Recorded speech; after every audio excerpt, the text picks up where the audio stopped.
Ultimately, your concept of yourself is built out of the narratives that we create out of our experience. So all of the experiences that I've had, or all the experiences that you have, your idea of Tom is just this vast collection of narratives that you've constructed around your own experiences. And it's layer on top of layer on top of layer on top of layer. And your feeling brain has a certain valence for those experiences. And so if you want to change how you feel about yourself, you have to start peeling back those layers of narrative and start getting down into the deepest, earliest ones, because those are often the most impactful and influential. Well, you can't leave us with just that. So how do we begin peeling back those layers, man?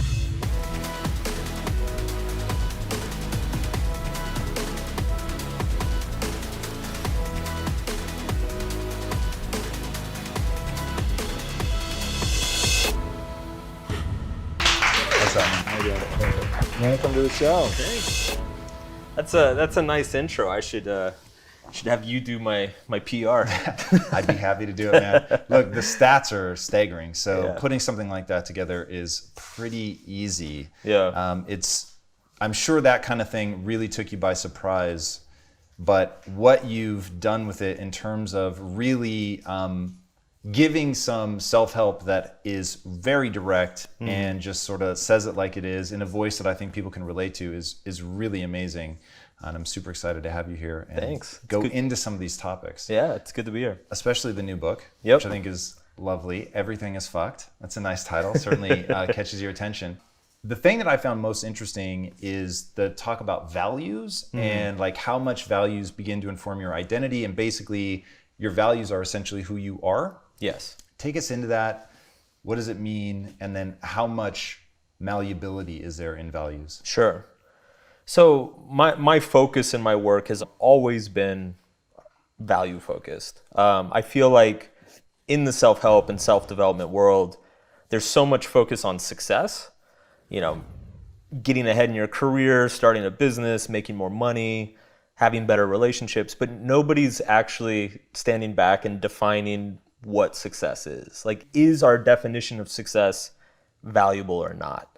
And I think especially in today's, crazy internet world where we're exposed to everything, deciding what we're choosing to define as success is a more important question than ever before. So that's kind of what got me started on the whole value question in general. And then when I started investigating it and doing a lot of research and writing about it, I started to discover that, like, basically, if you think of like how you define a person in general, as humans, we tend to define people by their choices, by their actions. But then what motivates their actions? Well, often it's how they feel.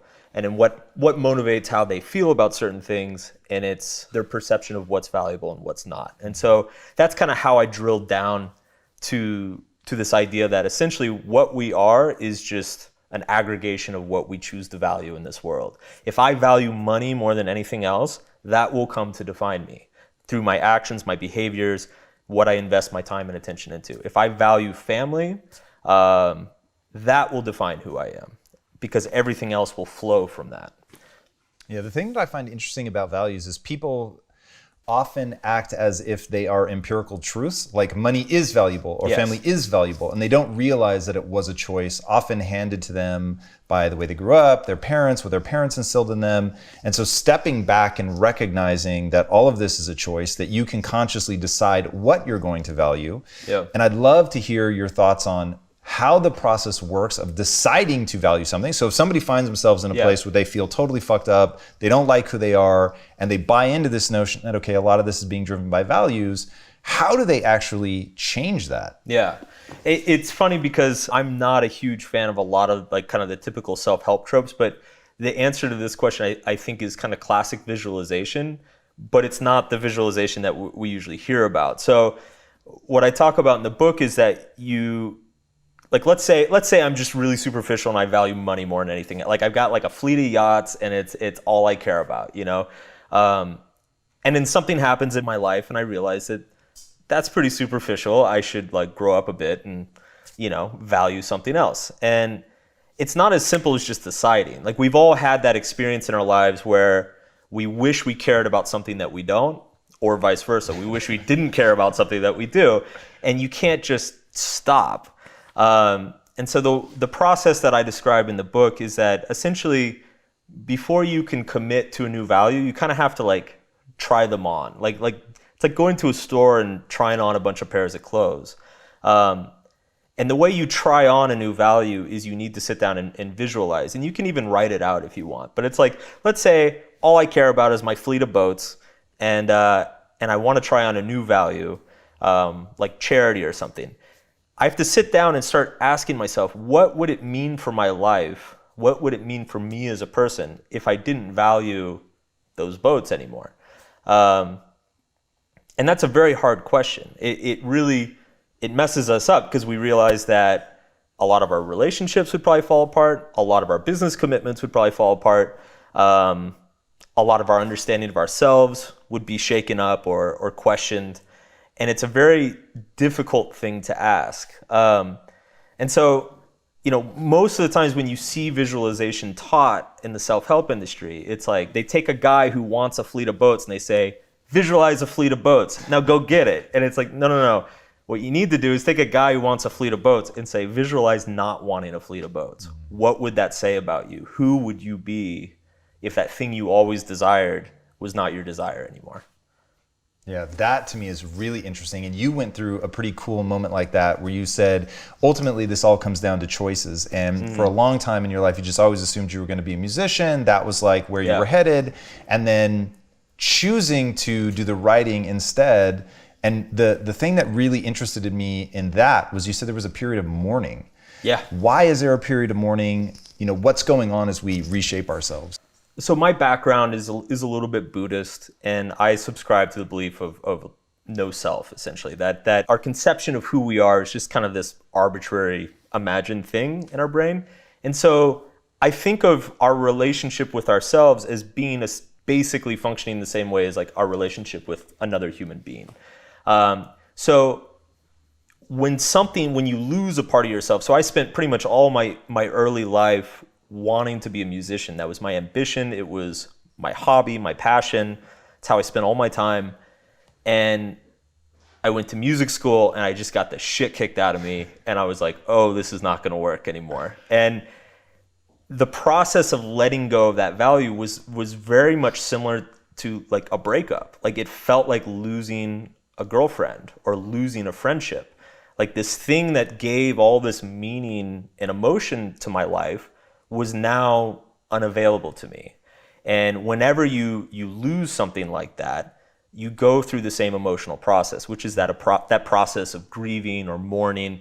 Because the same way, a breakup leaves you grieving this beautiful thing in your life that no longer exists. When you lose an important value or an important part of yourself, you also grieve this beautiful thing that defined your life and no longer defines it. Yeah, that I think is, it's such a critical thing to understand how your identity begins to get tied up in all of this. And I think a lot of this hinges on what you talked about right off the top, which is how we define success. Yeah. So how do you help people in that so that they don't succumb to a trap? I know the example that you gave in one of your articles I thought was so hilarious, which is the being driven, being ambitious towards something without taking a moment to reflect on the morality of what you've decided to value. And you said, take Hitler, who's one of the most driven people and has had this tremendous impact, but was a psychopath. Yeah. So walk us through, like, you go pretty into like how we can sort of reason our way to really having a base understanding. I've heard you talk about Kant and like morality at like a really deep level. Yeah. So how do we begin to get to a base level of like, okay, now I'm going to stack my belief system, my values on top of this base? Sure. Just a little background on the Hitler thing for our viewers. You think you need to clarify? I don't understand. No, I've wanted for so long. I had this idea with a friend. We got drunk and went paintballing, and I. As you do. Yeah, where most of my ideas come from. And I was talking to him. I was like, it'd be amazing if you did like a Tim Ferriss style podcast with like a fake Hitler. And you're like, so Adolf, what's your morning routine? Like, how do you rally the troops? How do you inspire millions of people? And it would just be this beautiful satire of kind of like focusing on that point of like, if you're not improving yourself for the right reasons, you could be damaging yourself. The why behind everything you try to improve or everything that you're driven towards is more important than actually, how far you get. So for me, I see a very direct connection between self-improvement and ethics. I think if you dig deep enough into these questions of what growth means or what improvement means, you inevitably run into what is better, period. What is better or worse, period. What makes a better life? What makes humanity better? And so it's my goal has always been, I never want to be that guy on stage who's like, this is what you should do. This is how you do it. Here's my 5-step method, blah, blah, blah. I want to be the guy who doesn't, I don't want to give answers. I want to give better questions. I want to help people sort through these questions in themselves, because ultimately these questions around values are so personal. There's no way for me to answer any individual without inserting my values onto them. And when you do that, you rob them of the ability to choose what matters for themselves, choose their own meaning in their life. So for me, it's all about just pointing people in the right direction, pointing out, little hypocrisies or little like kind of paradoxes, and trying to steer them towards finding their own answers. So give me some of those better questions then. What should we be asking ourselves? Well, the classic thing is always like, write down a list of goals or whatever. I would go past that. I'd say, write down your goals and then ask yourself, why do I want each of these goals? What would it mean in my life if I accomplish these goals? Similarly, a common exercise is like, write down things you're grateful for. Ask yourself, why are you grateful for them? What would happen to your life if you didn't have them? I mean, that's the crazy thing, is that a lot of times the things we're most grateful for are actually the things that we're all fucked up about. It's like, if you had asked me when I was, in one of, like, I had a series of very dysfunctional relationships. I was happy as a pig in shit in the middle of those. I would be like, oh, my girlfriend is the most beautiful thing. And, and it's like, no, dude, like I was a mess. And so it's not just about questioning, the bad things in our life, like, why did this painful thing happen? You need to question the good things as well. Like, why does this feel good? Does it feel good for a good reason? Because there are a lot of things that feel good that are actually hurting you. Yeah, that's one of the things that I really want to dive into is, so how do we begin to establish what we think is good? What does it mean to be better? And you come to this from an ethical place, and I know that you don't want to like direct people too much and say believe this or whatever, but what are some jumping off points? Like, is it to go read philosophy? You said that you approach life as a Buddhist. Like, how can people begin to build that framework for themselves? Because what I'm really trying to get to is, I feel like you have to have a base belief of some kind upon which things stack, but I don't think people think about that. And even just pointing them in a direction of how to begin defining that for themselves, I think would be super helpful. Yeah, so for me, I found that, I talk about Kant in the book.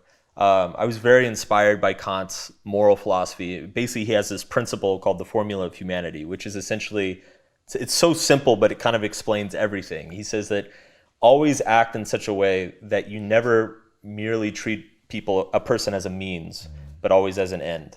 And what that means is, like, don't use people. Like, anything you do, the whole point of what you do, like the end goal of what you do, should always be a person, whether it's yourself or somebody else. So, like, if you're like kind of misleading somebody or just saying something to somebody just to get them to, like, I don't know, give you some money or, make them like you a little bit, under that principle, like, that is not growth. That is not success.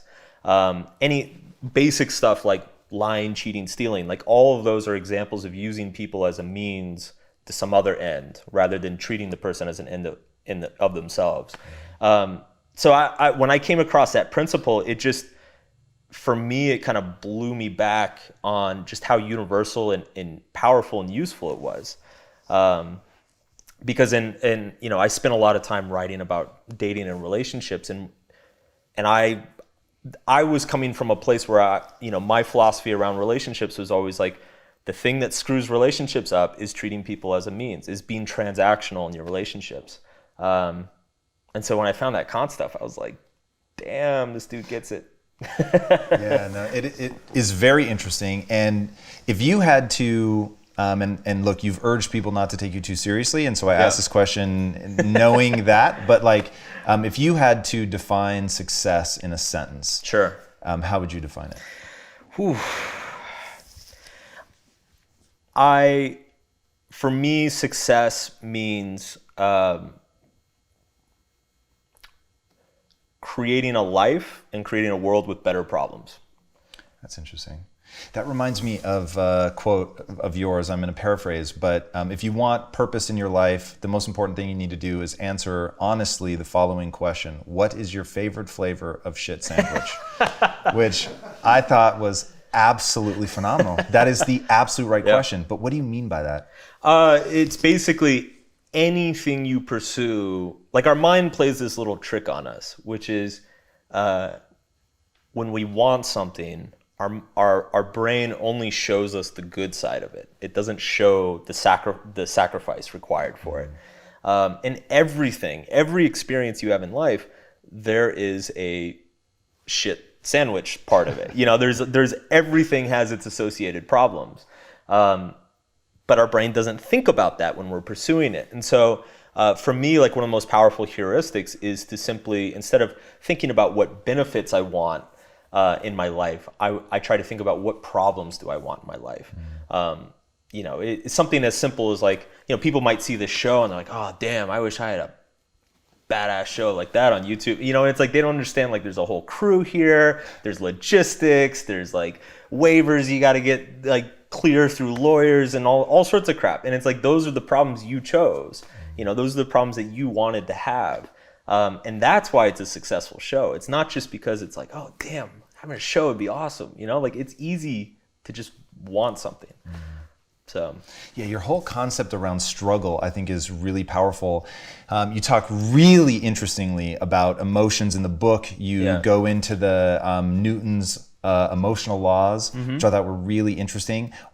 Why is it so important, especially as it relates to willpower, to understand your emotions, to leverage them?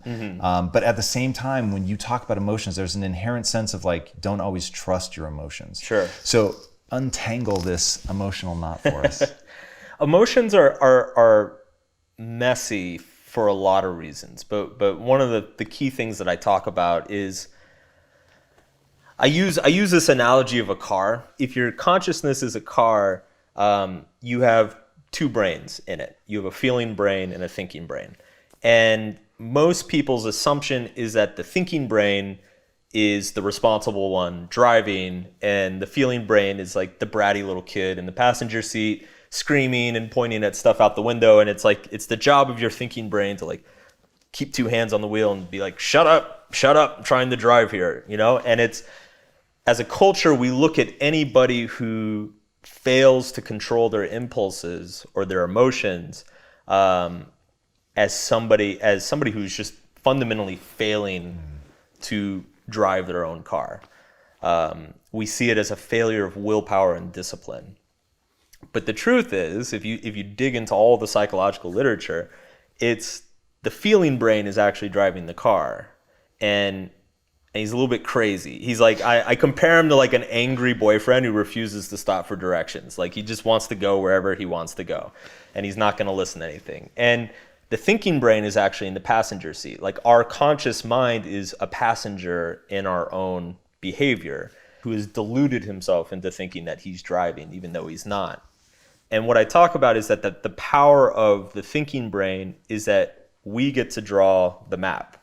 The thinking brain gets to decide what the lay of the land is. So even though we don't totally have control over what's pushing us forward, our actions, our emotions, all of those things, we do have control over the meaning and the interpretation of those actions and emotions. And so what I talk about is that to develop a real sense of control in your life, to feel a sense of self-discipline, it's not about beating your emotions into submission, because that just causes greater neuroticism and compulsion. The trick is that you got to get the two brains to talk to each other, and it's hard because they speak different languages. So it's, instead of like just trying to get your feeling brain to shut up, you need to ask your feeling brain, well, how does this make you feel? It's like, oh, how does waking up at 5 a.m. and going to the gym feel? And the feeling brain's be like, oh, that feels awful. Like, why would you ever do that? And then the thinking brain needs to be like, okay, that's okay. I hear you. But why does it feel bad? What about 6 a.m.? Feeling brain's like, well, that's not as bad, and it would feel nice to work out, I guess. And so it becomes this like negotiation between the two sides of yourself. And there are a lot of like kind of mental tricks to coax, to like kind of work with your emotions, to leverage your emotions, and get the feeling brain pointed in the direction you want it, rather than just fighting it for your entire life. Yeah, I love that. I want to go farther on that. So going back to the shit sandwich, the whole idea of like, what are the things that you actually want to struggle with? Yeah. How do we like think of willpower in terms of aligning with the things that are hard that you enjoy? And I think that your own example of, I thought I wanted to be a musician, but writing was the thing that made me lose track of time. Like I feel like that does a great job of addressing this. Yeah, I think there are things in our lives where we don't even, I think the things that we tend to be passionate about, we don't even realize we're passionate about them because they seem so normal and obvious to us. So for instance, to use the music and the writing example, I remember when I was in music school, I was practicing, I played guitar. So I was practicing like 6 hours a day, just beating my head against the wall, trying to learn all these different songs and stuff. And I hated it. It was a grind, and it felt like a job I was supposed to do. And I remember actually right before I quit, there was a kid in the program who was like, he was an all-star. Like everybody knew he was gonna make it, And it's funny, today I think he has 2 or 3 Grammys. But so like I found him in the cafeteria and I sat down with him and I'm like, oh man, like, I don't know, like, can you give me some advice, man? He's like, yeah, sure, what's going on? And I'm like, how do you practice this much? Like, I'm practicing like 6 hours a day, how much are you practicing? And he's like, yeah, 6 hours a day. And I'm like, but how do you like stay motivated? How do you, like, what's your warm up like? Like, how do you schedule your practice time? And he's just looking at me like I'm speaking Klingon. Like he's like, what are you talking about? Like, I just practice. Like, I always practice. Like, what? It didn't even compute for him. And then I was like, okay, I should probably quit. So jump ahead like 5-6 years, I had started blogging, and I would go to these like internet marketing conferences and stuff. And people would start coming up to me and they're like, oh man, I love your blog, man. Like, your articles, they're like 10, 20 pages long. You're posting like multiple each week. And I'm like, yeah, thanks. They're like, man, it's incredible. So, what's your writing regimen like? Like, how do you get yourself motivated? He starts asking me all these questions, and I'm like looking at him like, what are you talking about? Like, I just write. I just sit down and write. I don't even have to think about it. And it kind of like rung a bell in my head of like, wait a second, like that's something. That's a signal that there's something special about this. Because for whatever reason, what seems to cause other people a lot of stress and pain comes easily to me. And what causes me a lot of stress and pain, came easily to the guy who did make it through music school. And so I realized that it's not about like grit or willpower or just like wanting it enough. It's a lot of it too is just, we're all masochists a little bit, like there's some pain in the world that we all it gets us off a little bit. And I found mine. And so yeah, you just keep hitting that shit. Like you just keep going. And I think people when you're so focused on pleasure and pleasant rewards, you don't actually get to that question. You don't actually get to like, yeah, what's that pain that like actually kind of gets me going, you know? And because we all have it, and that's the sweet spot when you can find it. Yeah, that's really interesting. I love how much you sort of orbit around emotions and how people can really get in connection with what, using my own language, would be sort of the neurochemical reality of what you're doing. Yeah. Walk us through the three Newton's three laws of emotions. I found these to be really, really interesting, speaking of gravitational pull. I've always found Newton's life super fascinating because not only was he like one of the smartest guys ever, but when you read about his life, like he was a total head case, like had a very traumatic childhood, suffered a lot of abuse, and just was very antisocial and emotionally dysfunctional his entire life. And so I thought it would be really cool to kind of use him and his life as an example to demonstrate a lot of these topics that we're talking about, you know, in terms of identity, growth, self-discipline, etc. And so I took his three laws of motion and I basically just created emotional analogs of those. So the first one was for every action, there's an equal and opposite emotional reaction. And this is basically just the idea that every emotion is simply a response to either pain or the absence of pain. So when you remove pain from life, a positive emotion emerges in reaction. And if you add pain into life, a negative emotion emerges. The second one, So the second one, if I remember right, was our self-worth equals the sum of our emotions over time. So you could even, you might even say like identity equals our emotions over time. So basically, let's say something traumatic happens in your childhood. That pain early on in your life causes a lot of negative emotions.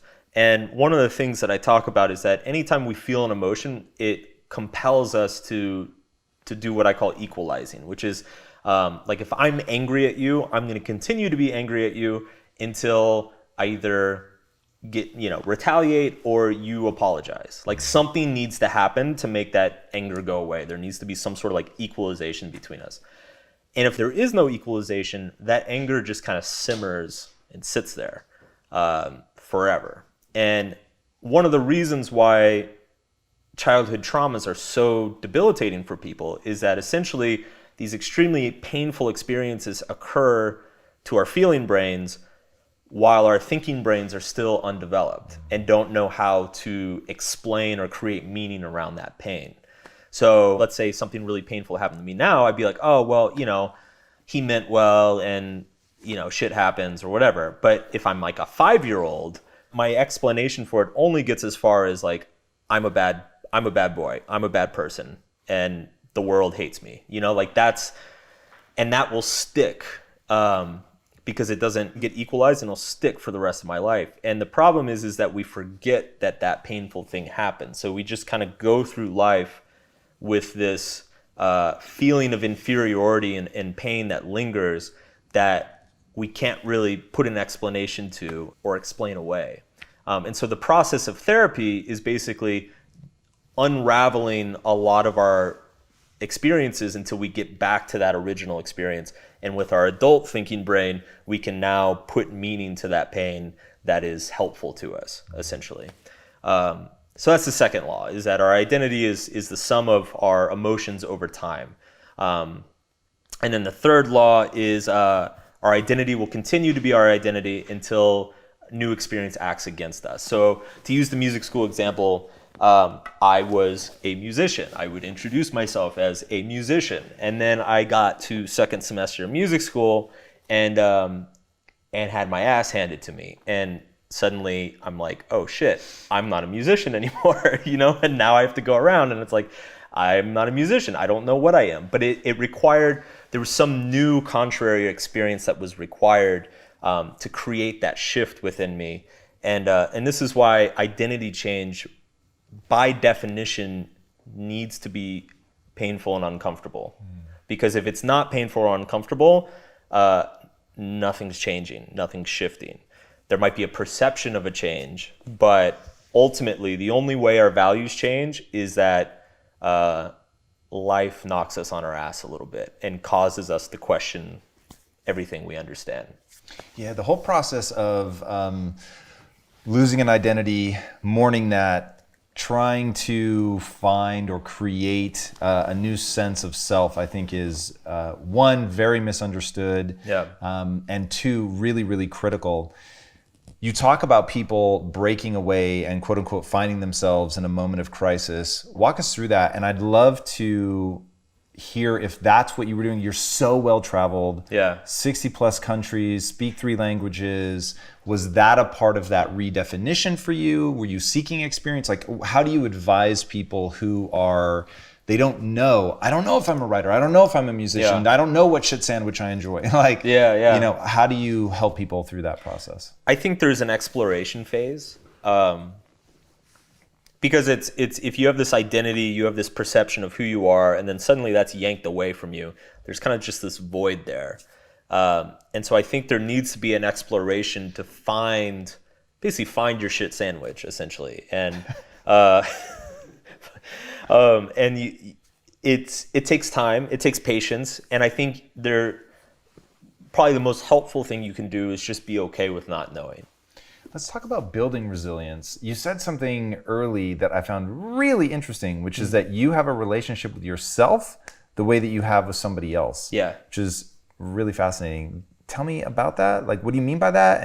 And then like the whole notion of, I forget the exact word you used, but you said, I approach this like a Buddhist. The self is an illusion. I don't think you said that, but it was like, it made me feel that way. Yes. I said it's an arbitrary construct, which, illusion. I think, so our relationship with ourselves, like essentially what self-esteem is or self-worth is, basically, let me back up for a second. The feeling brain, so the thinking brain thinks in terms of like logic, cause and effect, correlations, things like that. The feeling brain thinks in terms of importance. It thinks in terms of values. So some things are very valuable and worthy of being pursued, and other things are very, very not valuable, and they should be avoided. And the feeling brain kind of designates, almost a value score for everything, every experience, every potential experience that we can consider, including ourselves. So our idea of what our self is just another idea. The same way, living in New York is an idea, and there is a certain value I place on that, and that idea has logical connections to all sorts of things.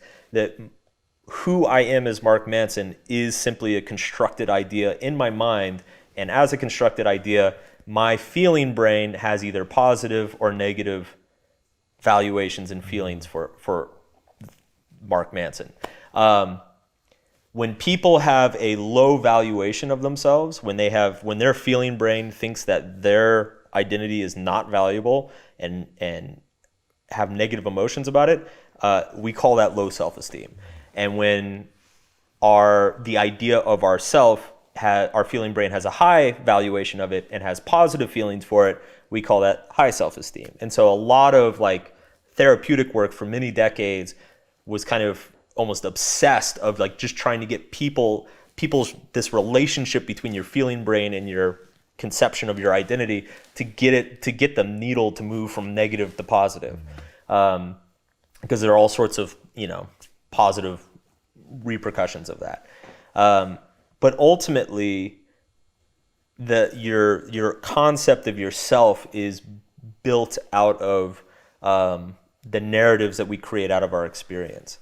So all of the experiences that I've had, or all the experiences that you have, your idea of Tom is just this vast collection of narratives that you've constructed around your own experiences. And it's layer on top of layer on top of layer on top of layer. And your feeling brain has a certain, valence for those experiences. And so if you want to change how you feel about yourself, you have to start peeling back those layers of narrative and start getting down into the deepest, earliest ones, because those are often the most impactful and influential. Well, you can't leave us with just that. So how do we begin peeling back those layers, man? Like, I'm so with you on that. Yeah. And the way that people construct their sense of self and beliefs and values, and it's like this just crazy rat's nest of unidentified, unexplained beliefs, feelings, reactions, long-held wounds that have never been dealt with from your childhood. Yeah. I mean, but that act of peeling that stuff back, I think, is also an act of rewriting. Yes. So it's like, Absolutely. I've identified this narrative. Now what narrative do I change it to? Yeah. And so going back to your driving analogy, you've got this thinking brain whose job is to basically rewrite the map of a past experience. Yeah. How do you help people take control of that? Or do you have thoughts around how they can take control of that? Are there, like, I would say I have a very strong thesis about whatever you rewrite, like the guiding principle should not be a guiding principle of objective truth, because I think people are atrocious at figuring out what is actually objectively true. Sure. So if you could, that would be amazing. But since you can't, focus entirely on what's empowering. So using your language, what moves the needle to something positive. Yeah. Do you have a guiding principle that you tell people to utilize when thinking about that rewriting process? I think... So everybody's a little bit different. And this is how I see like therapy, meditation, journaling, like a lot of these therapeutic practices, like I see them, they're all different versions of what you just said. Is like peeling that layer back, looking at it, being like, maybe that's not true. What if this idea was true instead? Like trying on new narratives and stories that define ourselves. So everybody kind of has their own, practice that will resonate with them more. But it's in terms of like how to actually go about it. I think the first step is to just decide that you don't actually know who you are. Again, it's the Buddhist thing. It's like the self's an illusion. It's an arbitrary construct that you've spun up over the course of your life. And so it's just this thing. It's just this idea. It's a subjective idea, and it can be anything you want. Now that doesn't mean you necessarily like want to become delusional and decide that you're Spider-Man and you're going to be president of Ukraine. Like you want to be tethered to reality, but also understand that you don't, like you said, you never know for certain who you actually are. You don't actually know what's true. You don't know if you're a good person or a bad person. You don't know if you're a musician or an author. I could label myself anything. So I think when we start to realize that, how kind of lose that certainty about who we are or what we think we know about ourselves, that kind of like, it starts to loosen the glue of that ball of yarn of stories that we've told ourselves. And once that glue is loosened, you can more easily pull threads out and start to see like, oh, well, yeah, that's definitely not, that's probably not the most helpful narrative that I could create for myself. So I guess that would be the second step. First step, lose the certainty. Second step is to actually like pull on some of these threads and then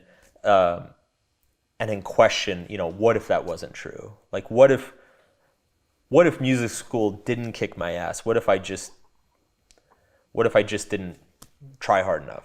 Like, could be true. What would that mean about me? It's useful to sit down and think through those things, because it's by doing that enough that you start to stumble upon epiphanies and like big realizations about what you've been telling yourself your whole life. We have to understand that our identities are not logically constructed, they are emotionally constructed. And they are emotionally constructed based on our feelings, and they have an inertia to them. To bring it back to the Newton's laws, our identities have an inertia to them that is extremely difficult to stop or reverse. And you definitely can't do it just through logical arguments or, punishing somebody. So how the hell do we put ourselves in those difficult situations? Like, how do we seek them out? I think I think it's just a healthy habit to develop the desire to challenge yourself in every sense, physically, mentally, emotionally. One thing I definitely started trying to do, especially recently, given like the political climate that's been going on, is I seek out articles and news sources that I disagree with, because I see the bubbles that everybody's in and the tribal lines that everybody's drawing, and I'm horrified by it, but I also want to try my best to not succumb to that myself. And so I read sources, I read books of things I disagree with, and it changes me. It really does. It softens me. Sometimes I'll finish the book and I'm like, well, I still don't agree with them, but damn, I respect them now. Like, that's a smart person.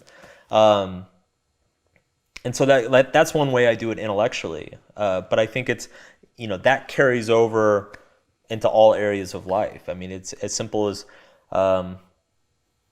if you go to the gym, it's like challenge yourself to do something new. Take a class that, like my wife just at the age of 37 decided she wanted to learn how to swim. And she's like mortified of it, but I'm like, hell yeah, go do it. Like that's because it's not just about swimming. It's about just developing that consistent habit of like stepping into your discomfort. I love that. Who was it that you quoted them? They said either to their daughter or niece. It was a famous writer, I think, that the whole idea of getting better at life is about surrounding yourself with people that disagree with you or don't think like you think. Yeah, I'm putting you on the spot here. But yeah. I thought that was such an interesting idea about getting yourself around disconfirmation, getting yourself around people that shake you out of your cognitive biases. I think that's really powerful. Man, I really think in this book you're on to some of the most fundamental and important things that a human being can do to change who they are. I think it is super powerful and way extraordinary. I have no doubt that the author identity is a good identity for you. Where can people find you? Where can they get the book? So website is markmanson.net. There's hundreds of articles there. Encourage people to check it out. Book is available everywhere.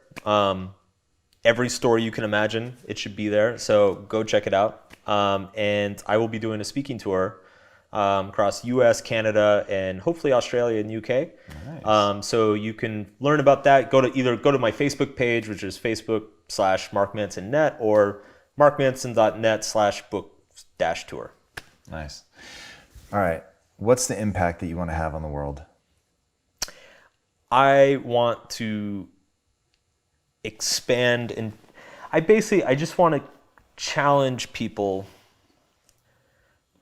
I want to challenge people to find new perspectives and to keep. I think if you look at what human progress is, it's ultimately rooted in the search and the discovery and the testing of new perspectives, and taking the same experience and rewriting the meaning around it. And so I see my work very much as training brains to do that better.